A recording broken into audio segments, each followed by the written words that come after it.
করবো এখন দেখো শোনো, তোমাদের যে প্রসেসনে শিখাইলাম, x/2 এখানে রাখবা। এখন দেখো এই যে এখানে কি আছে, 3 আছে, 3 দিলা।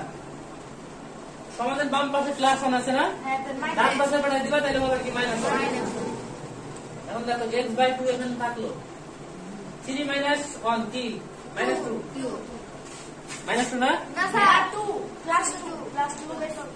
তাহলে 3 থেকে একবার দিলে 2, এটা ঠিক আছে। এখন দেখো দেখো x কে 2 দা ভাগ, x এর নিচে 2 ভাগ না, যদি ভাগ থাকে ডান পাশে গেলে কি হবে, গুণ হবে। ঠিক আছে, মানে আমি জানি তোমরা এগুলা জানো, হ্যাঁ, যে সমানের বাম পাশ থেকে ডান পাশে যদি কোনো কিছু যায়, গুণ থাকলে ভাগ হবে, ভাগ থাকলে গুণ হবে, হ্যাঁ, প্লাস থাকলে কি মাইনাস, মাইনাস থাকলে প্লাস।